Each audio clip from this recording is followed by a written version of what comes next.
ನಾನಿವತ್ತು ಮಟನ್ ಸಾರು ಮಾಡ್ತಾಯಿದ್ದೀನಿ. ಅದಕ್ಕೆ ಬೇಕಾಗುವ ಪದಾರ್ಥಗಳು: 1 kg ಮಟನ್ನು, ಉಪ್ಪು, ಬೆಳ್ಳುಳ್ಳಿ, ಕೊತ್ತಂಬರಿ ಸೊಪ್ಪು, ಮೆಣಸಿನ್ಕಾಯಿ, ಟೊಮೆಟೊ, ಈರುಳ್ಳಿ, ಶುಂಠಿ, ಮೆಣಸು, ಇದು ಚಕ್ಕೆ, ಲವಂಗ, ಒಂದೇ ಒಂದು ಏಲಕ್ಕಿ, ಗಸಗಸೆ, ಧನಿಯಾ ಪುಡಿ, ಮೆಂತ್ಯ ಸೊಪ್ಪು, ಪುದೀನ ಸೊಪ್ಪು, ತೆಂಗಿನಕಾಯಿ, ಒಂದು ತೆಂಗಿನಕಾಯಿ ಚಿಕ್ಕದು, ಅರಶಿನ, ಎಣ್ಣೆ. ಈಗ ಮಟನ್ ಸಾರು ಮಾಡೋಕ್ಕೆ ಈರುಳ್ಳಿ ಮೆಣಸಿನ್ಕಾಯಿ ಎಲ್ಲ ಹುರ್ಕೊಬೇಕು. ಅದು ಹುರ್ಕೊಳ್ತಾ ಇದ್ದೀನಿ. ಇವಾಗ ಒಂದೇ ಒಂದು ಸ್ಪೂನ್ ಎಣ್ಣೆ ಹಾಕ್ಕೊಬೇಕು. ಅದಕ್ಕೆ ಕಟ್ ಮಾಡಿರೋ ಈರುಳ್ಳಿ 3, ಒಣಮೆಣಸಿನ್ಕಾಯಿ 5, ಇದು ಒಂದು 6, 10 ಮೆಣಸಿನ್ಕಾಯಿ ಹಾಕಿದ್ದೀನಿ. ಹಸಿಮೆಣಸಿನ್ಕಾಯಿ, ಒಣಮೆಣಸಿನ್ಕಾಯಿ 2 ಹಾಕಿದ್ದೀನಿ. 2 ಸೇರಿ 10 ಹಾಕಿದ್ದೀನಿ. 1 ಗೆಡ್ಡೆ ಬೆಳ್ಳುಳ್ಳಿ, ಸ್ವಲ್ಪ ಪುದೀನ, ಇದೆಲ್ಲ ಹುರ್ಕೊಬೇಕು. ಹುರ್ಕೊಂಡು ರುಬ್ಬೋವಾಗ ನಿಮಗೆ ತೋರಿಸ್ತೀನಿ. ಈಗ ಈರುಳ್ಳಿ ಮೆಣಸಿನ್ಕಾಯಿ ಇದು ಬೆಳ್ಳುಳ್ಳಿ ಎಲ್ಲ ಹಾಕಿ ಮೀಡಿಯಮ್ ಫ್ಲೇಮಲ್ಲಿ ಹುರ್ಕೊಂಡಿದ್ದೀನಿ. ಈಗ ಮಿಕ್ಸಿ ಜಾರ್ಗೆ ಹಾಕ್ಕೊಂಡು ರುಬ್ಕೊಂಡು ಬರ್ತೀನಿ. ಅದೇನೇನು ಹಾಕಬೇಕು ಅಂತ ಹೇಳ್ತೀನಿ. ಇವಾಗ ಇದು ಸ್ವಲ್ಪ ತಣ್ಣಗಾಗಲಿ, ಅಲ್ಲಿ ತನಕ ನಾನು ಮಸಾಲೆ ಎಲ್ಲ ಹಾಕ್ತೀನಿ. ಅರ್ಧ ಹೋಳು ಕಾಯಿ ಹಾಕ್ಕೊಂಡಿದ್ದೀನಿ. ಸ್ವಲ್ಪ ತರಿಯಾಗಿ ರುಬ್ಕೊತೀನಿ. ಆಮೇಲೆ ಅವೆಲ್ಲ ಹಾಕ್ಕೊಂಡು ರುಬ್ಕೊಂಡ್ಬರ್ತೀನಿ. ಇದು ಮತ್ತು ಹುರಿದಿರೋದು 1 ಸ್ಪೂನ್ ಗಸಗಸೆ, ಹುರ್ಕೊಂಡಿರೋದು 1 ಸ್ಪೂನ್ ಗಸಗಸೆ. ಇದೆರಡನ್ನೂ ಸ್ವಲ್ಪ ರುಬ್ತೀನಿ. ಆಮೇಲೆ ಮಸಾಲೆ ಎಲ್ಲ ಹಾಕೋದು ತೋರಿಸ್ತೀನಿ. ಇವಾಗ ಕಾಯಿ ಗಸಗಸೆ ಸ್ವಲ್ಪ ತರಿಯಾಗಿ ರುಬ್ಕೊಂಡ್ಬಂದಿದ್ದೀನಿ. ಇವಾಗ ಇದಕ್ಕೆ ಮಸಾಲೆ ಹಾಕ್ತೀನಿ. ಈ ಚಿಕ್ಕ ಸೌಟಲ್ಲಿ 3 ಸೌಟು ಧನಿಯಾ ಪುಡಿ, 3 ಸೌಟು ಧನಿಯಾ ಪುಡಿ ಹಾಕ್ಕೊಂಡಿದ್ದೀನಿ. ಈಗ ಹುರಿದಿಟ್ಕೊಂಡಿರೋದು ಈರುಳ್ಳಿ ಇದೆಲ್ಲ ಇದಕ್ಕೆ ಹಾಕ್ಕೊಳ್ತೀನಿ.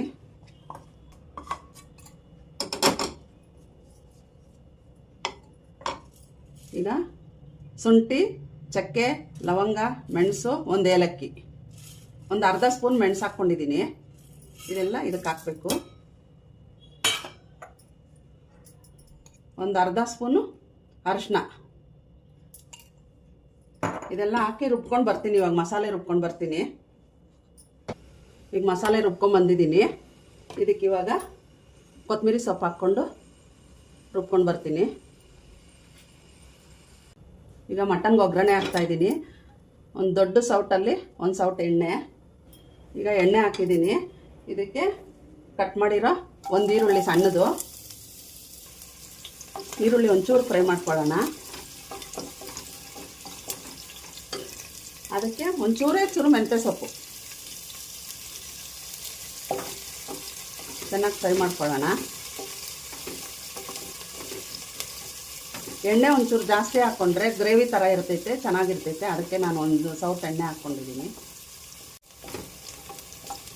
ಈಗ ಈರುಳ್ಳಿ ಫ್ರೈ ಆಗಿದೆ. ತುಂಬ ಬ್ರೌನ್ ಆಗಬಾರ್ದು. ಈರುಳ್ಳಿ ಎಲ್ಲ ಸ್ವಲ್ಪ ಹಸಿ ವಾಸನೆ ಎಲ್ಲ ಹೋಗಿ ಒಂಚೂರು ಒಂದು ಅರ್ಧ ಫ್ರೈ ಆಗಬೇಕು. ಈಗ ಮಟನ್ ಹಾಕ್ತೀನಿ.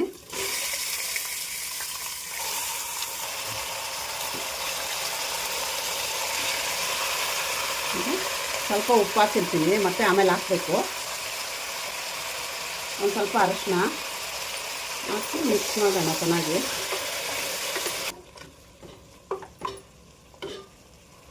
ಈಗ ಸ್ವಲ್ಪ ಹೊತ್ತು ಸುಮ್ಮನೆ ಕ್ಲೋಸ್ ಮಾಡಿರ್ತೀನಿ. ಈಗ ಇದು ಬೇಯ್ತಾ ಐತೆ ಒಗ್ಗರಣೆಯಲ್ಲಿ. ಇದಕ್ಕೆ ಇವಾಗ 2 ಸಣ್ಣದು ಟೊಮೆಟೊ ಹೆಚ್ಚಿಟ್ಟಿದ್ನಲ್ಲ ಅದು ಹಾಕಿದ್ದೀನಿ.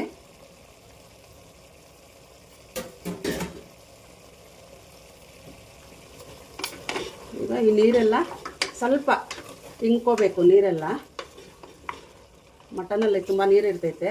ಅದೆಲ್ಲ ಫುಲ್ಲು ನೀರೆಲ್ಲ ಹೋದ್ಮೇಲೆ ಮಸಾಲೆ ಹಾಕಬೇಕು. ಈಗ ಇನ್ನೊಂದು 5 ನಿಮಿಷ ಮುಚ್ಚಿಡ್ತೀನಿ. ಆಮೇಲೆ ಮಸಾಲೆ ಹಾಕ್ತೀನಿ.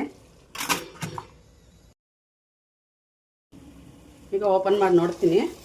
ಈಗ ನೀರೆಲ್ಲ ಹೋಗಿದೆ. ಈ ಥರ ನೀರೆಲ್ಲ ಹೋದರೆ ಅಲ್ಲಿ ತನಕ ಮಾಡಿದ್ರೆ ಬೇಗನೂ ಬೇಯುತ್ತೆ, ಮತ್ತು ಸಾರು ಚೆನ್ನಾಗೂ ಇರುತ್ತೆ. ಇಲ್ಲಾಂದರೆ ಆ ನೀರೆಲ್ಲ ಒಂಥರ ವಾಸನೆ ಹೊಡಿತಾ ಇರ್ತೈತೆ, ಹಸಿ ವಾಸನೆ. ಈ ಥರ ಆಗಬೇಕು. ಈಗ ಇದಕ್ಕೆ ಮಸಾಲೆ ಹಾಕ್ತೀನಿ.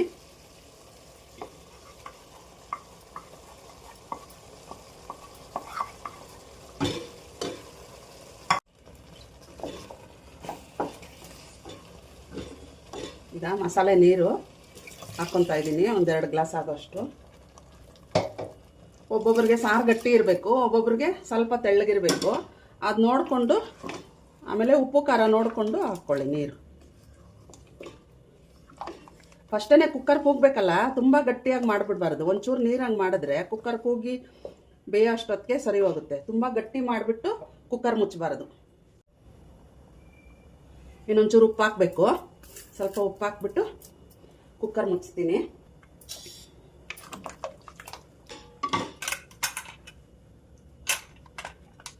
ಈಗ ಕುಕ್ಕರ್ ಮುಚ್ತಾ ಇದ್ದೀನಿ. ನಾನು ಇಷ್ಟೊತ್ತು ಬೆಂದಿದೆ, ನಾನು ಬರೀ ಒಂದೇ ವಿಷಲ್ ಕೂಗಿಸ್ತೀನಿ.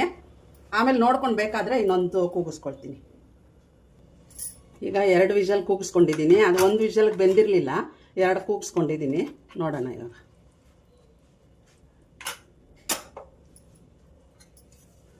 ನೋಡಿ ಚೆನ್ನಾಗಾಗಿದೆ. ನಿಮ್ಗಿನ್ನ ಗಟ್ಟಿ ಬೇಕು ಅಂದರೆ ಸ್ವಲ್ಪ ಬೇಯಿಸ್ಕೊಳ್ಳಿ. ನೋಡಿ ಚೆನ್ನಾಗಾಗಿದೆ.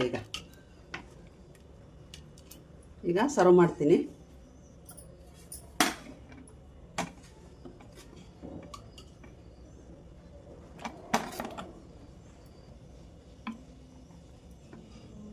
ಇದು ಮುದ್ದೆ, ಅನ್ನ, ಚಪಾತಿ, ಪೂರಿ ಯಾವುದಕ್ಕಾದರೂ ತಿನ್ಬೋದು.